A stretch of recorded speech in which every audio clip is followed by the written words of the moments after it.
everyone. This is Tim Brown, author of the book Uncommon Athletes. I'm excited to have with me, and I've had a lot of guests on here who have been uncommon as athletes, but this young man is truly an uncommon athlete. He was a actually played four sports, he participated in four sports in high school during his 4 years uh, at Eastmore Academy. He ran cross country a couple years, played a year of football, senior year, played basketball all 4 years, and then baseball for 3 years. So he truly is an uncommon athlete, particularly during these times. But this is Jahmal Hughes. Jahmal is also back now coaching. He went to Wittenberg, played two sports for 2 years there. Now he's back coaching at his alma mater, Eastmore Academy. But he also has an AAU program, JH95. We'll get in that a little bit later. But Jahmal, welcome to the show. Good afternoon, Mr. Brown. Appreciate you for having me. Yeah. I like the beard, man. That must be the COVID beard, man. Yeah, James Harden he'll be proud of you, man. Yeah, he'll Right. be proud. Try and get it. Try and get it there. Yeah, he'll be proud of you. But it's good to see you, man. It's good to see some young people, and that's a lot of things I like to showcase on the show is young people who are giving back. We had this thing about young people and the things that they're not doing. And so I wanted to make sure I have some positive people on here that can show what young people are doing.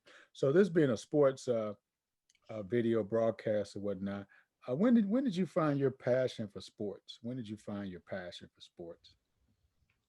I started really once I started playing sports. The first year I started, it was my mom put me in multiple sports. She wanted to kind of see what I liked, but I kind of grasped to everything as a child. So probably 4 years old, starting at Barnett Rec Center. Played baseball at Driving Park, and then went on to play football for the Cougars. And it just came. I like playing with my friends, being in games, and that just came an every year thing for me. Once the time where I probably started actually having fun and wanted to keep going with it was probably the time during AAU 5th through 8th grade. I was playing for an organization called AC Force, which was kind of family oriented organization. It started from a group of friends that played football together, and we kind of went on to start a basketball team. But my older cousin was the coach, so it just kept me comfortable. It kept me comfortable, and I just grew my fun for the and the love of the game of basketball. Yeah, you're very uncommon in the fact that most guys will be involved in different sports and they'll find that one sport. Now we live in an age of specialization where everybody just does one thing. They're basketball year round. They're soccer, they're year round. Football, they're training year round. Why did you decide to do all these different sports in high school? I just never wanted to not play a sport. That was kind of my mindset. I wasn't used to just going to school or just going straight home or not having practice or not being in the game, not being a part of a team. So once basketball season was over, I wanted to whatever the next sport was. And I was already used to from Little League. I was already used to going to baseball in the spring, AAU during the summer, and then right in the fall going to football. I started, and it's crazy because I start my freshman year of high school. My mindset was that was the first year I actually tried to choose one, and I couldn't do it. I chose Right. freshman year. I just played basketball. That was it at Right. Eastmore. And then I kept catching myself outside watching the football team, Right. going to the baseball games, talking to Coach Brown, trying to get me on, asking me, man, why'd you out here? So that next year I was like, okay, I'm gonna add one. Added the baseball my sophomore year, so I did basketball and baseball that year. Kept catching myself in the fall, not doing anything, Yeah. watching the football team, and then our coach actually kind of made us do something in the fall. But I'm like, man, I don't want to. I'm not really my passion for football wasn't all the way there like it was. I didn't want to really waste my time, or the coach's time, or the team's time. So I'm like, okay, I'm gonna try this cross country. Coach Lewis, a well-known track coach in the city, got me to run that. And probably if I had to make the decision again, I probably wouldn't, but looking back, it definitely helped me. It definitely helped me because I always talk about how like kind of unathletic I was in high school, like unathletically athletic. But that it was the condition for me that probably kept me going and kept me healthy. So those 2 years of cross country definitely helped. And then that senior year, in deciding if I wanted to go back to cross country, I had an option to go back or I had to play. I couldn't not do nothing. So I was like, man, I'm just gonna play football, man. And try it out. And my vision in my senior year, playing for the football team wasn't to actually. And it's funny, I wasn't actually trying to play. Our Right. football coach Miranda was also our basketball coach. I just wanted to be on the team and just to I honestly say I played football. Um, and a funny situation happened. I came in as the third string quarterback. I already talked to Miranda. He said, "Man, I'm not going. You're gonna have to earn your spot if you really want to play." Yeah. Came in as the third string under two juniors. I was a senior. They already had experience playing, so I wasn't mad at that. Um, got to learn from both for a little bit as I gradually kind of caught on to all the plays and stuff like that because I've been off for 4 or 5 years. Mm. So the third game we was playing Thomas Worthington. First quarter, our starting quarterback gets hurt. Second quarter, backup comes in, gets hurt. Leaves leaves Miranda with no choice but to put me in the game. Probably had my best half Wow. throwing wise that game, and I started the rest of the season. Wow. Actually ended up getting actually probably more schools looking for me for football than basketball. Wow. That's a heck of a story. Yeah, that's a heck of a story. And that leads up to a lot of times in the book we talk about being prepared. Yeah, uncommon Man, preparation. man, Being rest. How was that when he threw you in there? I know Coach Miranda I kind of wasn't tough now. I wasn't ready. That Right. was yellow. I was on the sideline. Honestly, wasn't even at the time. Wasn't in tune to the game. I'm talking to my friend on the sideline, Right. random conversation, and all I hear is shoes, shoes, shoes, shoes. I put my helmet on and I just went out there. I didn't have no time to throw. The first two games, I probably got in like towards the end. I think we was blowing them out, so I got in probably the last possessions. But I wasn't used to going in during that type of game. And this is the first half still, second quarter, Right. tight game still, and I just had to play. Had Yeah. to play, but I actually did good, and I started getting that passion for football again, and actually caring about it. So I'm going to practice now, making sure I'm on time, making sure I'm in the drills, talking to the coaches, trying to learn the Right. plays. Because now they depended on me. Being a third string quarterback, they just knew I was on the team. They really didn't have to depend on me to get to where they needed to be. So once I got the opportunity, I just had to take advantage of it. And being the competitor I am, I didn't want to not succeed or not live up to the expectations that the coaches and the team have for me. Wow, that's a great story. Can you speak to especially some young kids and parents as well, about the benefits of being involved in multiple sports? What were the benefits? And I'm not just talking about at a young age. I'm talking about in high school because I'm told this is really uncommon. This is rare for a guy in 2021 or look back 5 years ago. You're involved in multiple sports. What were some of those benefits from that?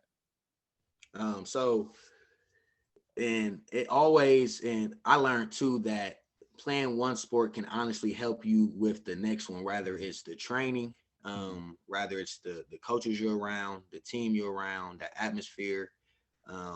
It's all kind of relating to each sport, even though it's different skills that you have to have. That training piece definitely keeps you in condition for the next sport. It keeps your mind on having to being able to juggle that school piece, at home piece, and sport, regardless of what it is. Your basketball, football, baseball, you still got to be locked into school and the sport. You get used to managing that. You get used to knowing that you got to have a certain type of GPA for that next sport. So that it's just that repetition um, of playing that sport and going to school is good. Um, the learning piece, I think, with the different coaches you'll have and the team Mhm. atmosphere, you get to learn different type of team bondings, and then you'll take that to the next sport. Some sports you may not be the star on one sport. You got to learn how to kind of play a different type of role, Mhm. and then you'll be able to adjust to the next sport that you play. But I think the training piece and standing conditioning is always good, and you never know. And I say too, and I had to choose once I got to college. I think I should have did that, but um, I think all the way through at least high school, playing multiple sports is definitely good. Obviously, it can take a toll on your body, but it's you're learning how to stay healthy and get rest still throughout the process. No, that's good. There's no time off. You're also a great academic student at Eastmore as well. Can you speak to young people and parents about how are you able to juggle all that? You know, you're involved in all these sports at the same time doing well academically. How were you able to manage that? So I think one piece is that I really didn't have a choice but to get good Mm, grades. If I and being in my house, it wasn't no bring. My mom didn't do C's. She didn't do C's because she know she what we were capable of. mm-hmm, So if that didn't happen, that means we're not putting the best effort. Now we're wasting her time and the time she spent raising us to mm, do these type things. So I wanted to be on a sports team, so you didn't have no choice but to get good grades to play sports. But I had a different mindset when it comes to being on top of my grades. I was competitive on the court and in the classroom, mm, and I think a lot of people were surprised about that. Like I loved the fact that I got good grades. mm, I wanted to be super or get the 4.0. I was mad when if it was a 3.9 or something like that. mm, Um, and I think too is that kind of motivational piece or that effort piece that you put onto the court. I think it led me to that competitive side in the classroom as well. I thought it was a cool thing to get good mm. Oh grades. wow. Now it's a lot of kids that they Yeah. think it's cool to not get good grades or Right. get in trouble and stuff. I wanted to hear my name on announcements Right. and Right. then going and then knowing everybody's going to come watch me at a basketball game. I didn't Yeah. just want to be that one dimensional type of person. So I actually thought that was the cool thing, and it led me to great success and to free schooling. So I think putting that school first will always lead to good success on and off the court or whatever sports you play and in life as well. That's good. That's a good word. Talk about your family, and I know you have a close. You spoke briefly about your mom and her expectations. Can you talk a little bit about your family, and particularly your close relationship with your mother? Yes, I stay with my mom all my life. She's been that kind of rock piece for me, raising me and my brother in the same household by herself.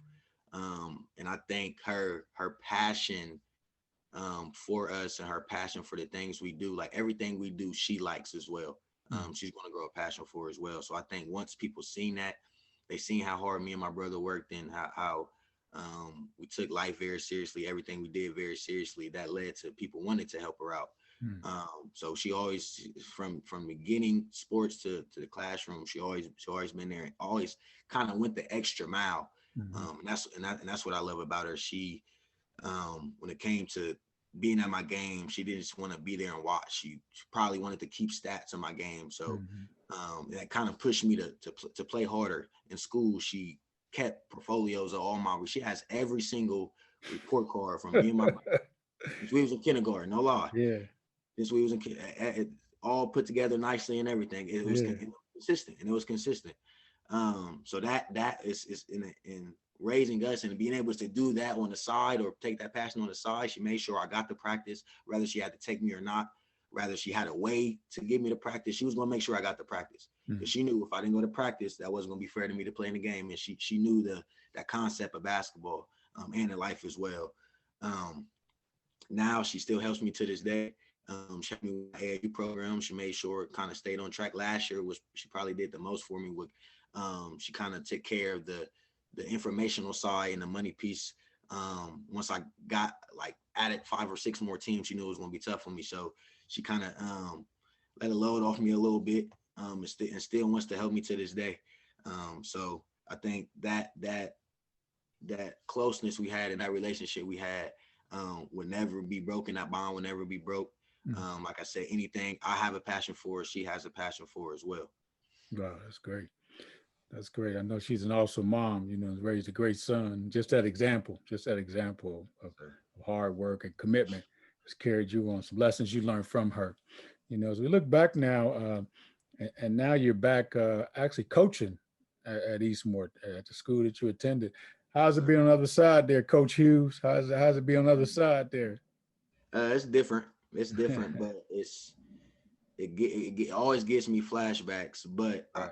I think I love it from the other side too, because I think I have the advantage of being able to coach at a school I played at. and the advantage of coaching with coaches that I played under. So we have the same coaches, the coaches that was there my sophomore through senior year once Miranda came, is the same coaches that's there to this day. So seeing how he coached us and the philosophy he had when I was in high school, and then seeing it now is kind of easier for me to kind of piggyback on what that is and give the kids examples. Hey, like, hey, this he really not playing like this is going to lead to success. You just got to listen and trust the process. So I think I'm more comfortable now. And like I said, being in the same school, nothing's really changed as far as the building wise. It's just different players on the team, just different players on the team. Being back there, it just gives me the more comfort and kind of the passion to keep that same passion for basketball and now coaching as well. Yeah, that's good. And speaking of that passion, you've taken this basketball to another level with your JH95 AAU program. I know you Yes, sir. started out with a couple teams in the gym. Now you're up to over 10, I believe. Can you talk about the vision for the program and why was it so important for you to do that? So I started with the idea of obviously coaching my own basketball team, but my initial thought wasn't to have an AAU program. It kind of just came naturally, and I kind of just build on the kind of the hype I have or the vision people had for me. I Mm, think people had a vision for me before I had it for myself as far mm, as the AAU program. So once my last year of college, I had the idea of coaching, so I started.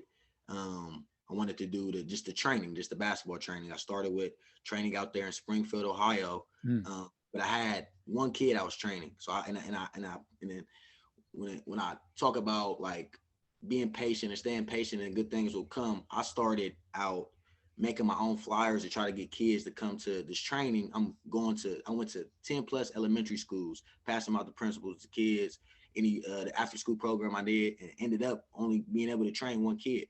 wow. But took advantage of that, and then led me to meeting a guy I went to high school with that coached that wanted to come back to Columbus and start that training in Columbus. Mm, So I didn't give up on that.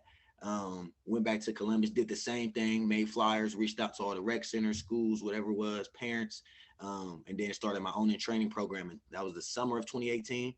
Probably had about 12 kids. I would train 3 to 4 days out the week. And then everybody started to ask me like, hey coach, why don't you got no AAU team? Don't you coach AAU, blah, blah, blah. And coming back and hearing and what from when I played AAU, coming into me training and hearing about all this, the new tournaments and the just how is the culture is different now from AAU from mm, when I was playing.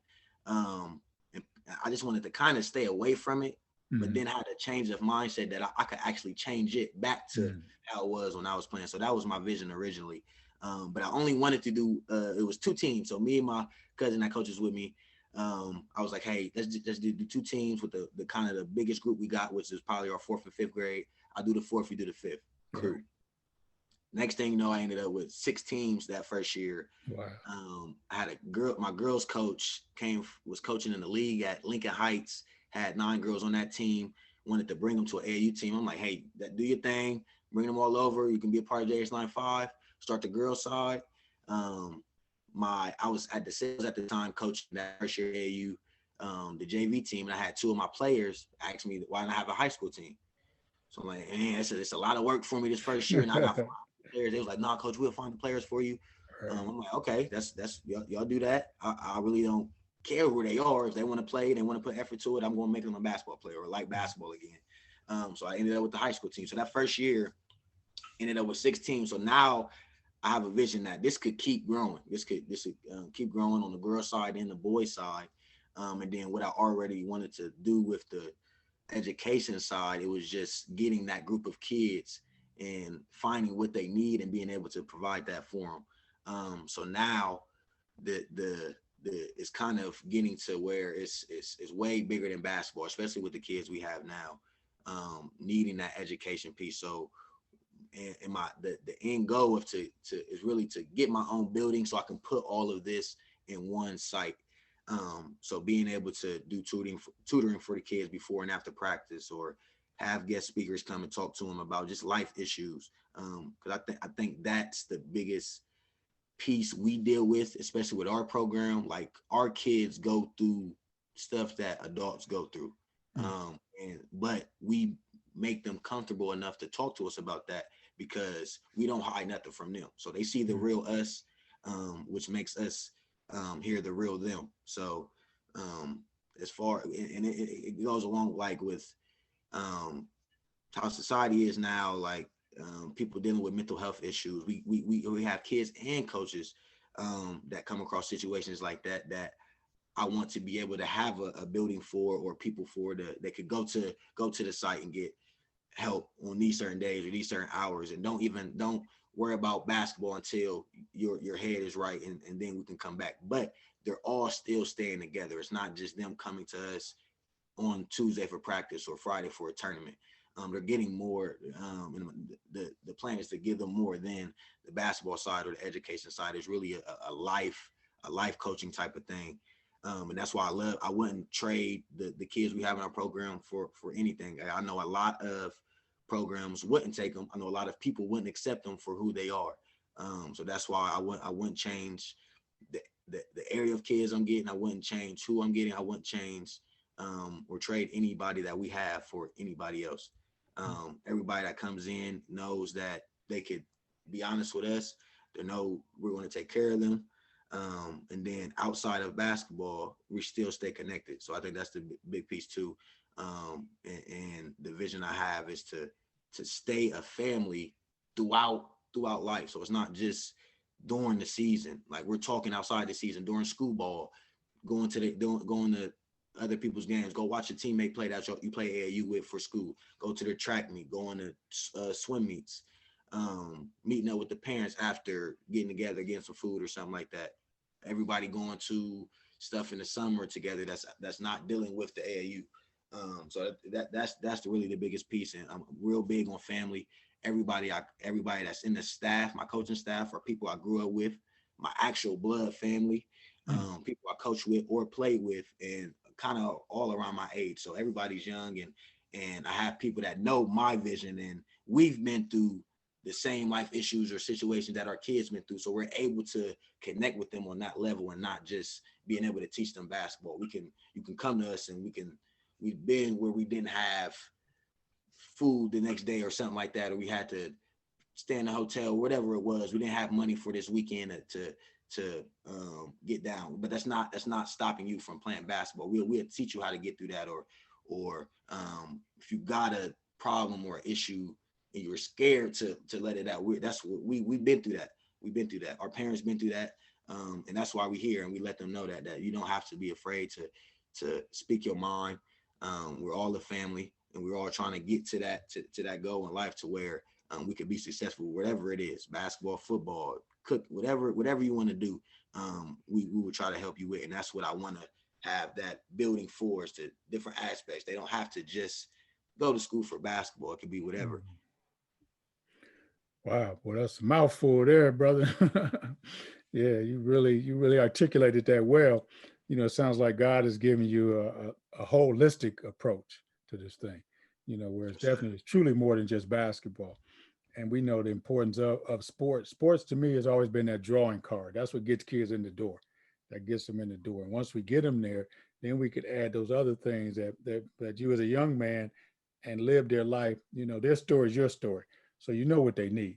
And I think God's giving you a holistic approach to this thing. I love when you talked about creating that family environment, and that's what we have to do. If we're going to be successful in this thing, we got to know that we're all in this thing together. Yes, We're sir. all in this thing together. We're one family, and I love that about what you are doing and continue to do. Lastly, could you give a before we close, could you give a word of advice to the young people, uh, period, on how they can be successful at that next level? What does it take? Now you're on that coach's side, and you're talking from from experience being a top high school player, playing college sports. For young people, what are those things that they need? What word can you give that they need to truly be successful at that next level, whatever that next level is for them? I would say, obviously, please take the academics seriously. There's so many, I know so many people who had the talent that wasn't able to get the opportunity in college or whatever it was. because of them not taking school seriously when they needed to, and then kind of looking back like man, if I would have did this my freshman or sophomore year, I could have been this. You don't want to be an I could have person. You don't want to be the guy. I heard you say before, like if I was on the team, they would be this. You should have been on the team. If that academic part was taken seriously like it should have been. Preparation for the sport as well outside of practice is important. Um, take and just don't take that sport you're playing or that time or that class for granted, because somebody else wants the opportunity. Somebody else wants the opportunity. I learned that, and I wish I had more of a work ethic in college. I probably would have lasted longer. So that was my mistake, and that's what I want to teach our kids now. It's not an easy transition. I made the decision to play both sports in college just off the hype of playing two sports. You don't see a lot of people doing that, especially out of Columbus City League, going to college with playing two sports. Was I ready to play two sports? No, I wasn't. I wasn't. I loved basketball at the time. I did not have that, and I found out I did not have that love for football. And it wasn't high school. I could just be on the team, and it Right. was okay to flow through for a little bit. College, you have to work. Um, it's not just going to practice right after class. You got 6 a.m. workouts you got to wake up for after you just got out of class that night before. You want to go out the night before. You got a 6 a.m. workouts. Then you got class you got to go to, position meetings you got to go to, and then practice, and then a meeting after practice. So that type of stuff you really got to be ready for. You really got to love the sport, to be able to do that. I tried it. Like I said, I wish I had a better work ethic, but once college hit, it gets real. It gets real, and it's no, like I said, it's too they recruit a lot of people. Every school's going to, and they don't have to keep you. They don't have to keep you. Right. And it hit me after my sophomore year. Three juniors, once the new coach came, three juniors got cut from the basketball team, and I couldn't do anything about it. And I wanted to be that person to, hey, it's the coach's fault. It's the coach's fault. Now I see from a coach's side, they're going to take who they want. They're going to take who they feel like is the best fit for their team, and you can't do nothing about it but work harder or take a different approach. So once that happened, I probably was mad about it for 24 hours, and then kind of got over it. And then I had to choose a different lane, a different path to go through. And that's once I saw the coaching side. So I didn't give up on anything. I had to keep going to class. I didn't kick me out the school. They just kicked me off the basketball team. But that was the first year I had to go to class without playing a sport. Get out of class. Now they don't got practice. Like, what am I going to do? But if I would have took, did more research on or talked to more people about how to do two sports, or what college was, instead of just going in there thinking I'm about to just be the man because I'm playing two sports, it's not going to work like that. You got to actually have a love for it and a passion for it. So if you don't love it, don't waste your time. If you don't love that sport, do not waste your time. Don't waste the coach's time. Don't waste your parents' time. The parents is putting a lot of time in to get you to practices, whatever it is, paying for AAU school stuff. They don't have to do that. They don't have to do that. So take advantage of every opportunity. Do not take it for granted. Well, that's powerful. Those are powerful words coming from someone who's been there, done that, so to speak, who understands. And that's why I wanted to have you on here, being that true uncommon athlete, and just to share your experience. And I pray that those are listening that are richly blessed by your testimony. And also, I appreciate your transparency, being honest, being open, and just sharing what you have. And I want to encourage anybody who's looking for uh, not just an AAU program, but looking for a family, looking to be a part of something special. And that's JH95. Can you share with the audience? And I'm a big supporter of everything that you're doing. Could you share with the audience how they can get in touch with you, and most importantly, how they can come alongside and help you in what you're in your vision? Yes, sir. So if anybody wants to get in contact, we mostly use the socials right now. Um, Twitter and Instagram at JH95 Skills. That's JH95 SKILLS, all lowercase. On Twitter and Instagram is how you can reach me. My email is Jahmal.Hughes, JAHMAL.Hughes at gmail.com. Phone stays on me, so if you want to reach out, please do so. And like I said, it's not just it's bigger than basketball. So like you said, if you want a family, you want any resources to contacts to anybody that you need help with on or off the court and academics, please reach out, and we definitely will help you and join you in. That sounds great. I want to encourage the audience once again. We talk about young people and looking for how can we help. How can we come on here? Here's an opportunity. Here's a perfect opportunity to come alongside. And when you see that JH95, now you know who. Now you can put a name with a face. You see the name, now you can put a face. This is truly a young guy who's on the move, and then we want to be a part of helping this young man achieve that success. And it's not for himself. It's for the young man and young ladies that he's working with, from the different backgrounds they come from who need that assistance. And like you say, he's not turning anybody away. I know for a fact I've seen his teams. I know the young people that he's working with. He's working with some young people that others may not want to be bothered with. But it's something about when they find somebody who cares about them. A loving family, which is what those kids are looking for. And I ain't talking about joining the gang. I'm talking about being a part of a program that can help them be successful in life. Both on the court and off the court as well. So Jahmal, I want to thank you for your time, Coach Hughes, and we Yes, look sir. forward to seeing you at the game. Thanks. Now, be blessed. Yes, sir.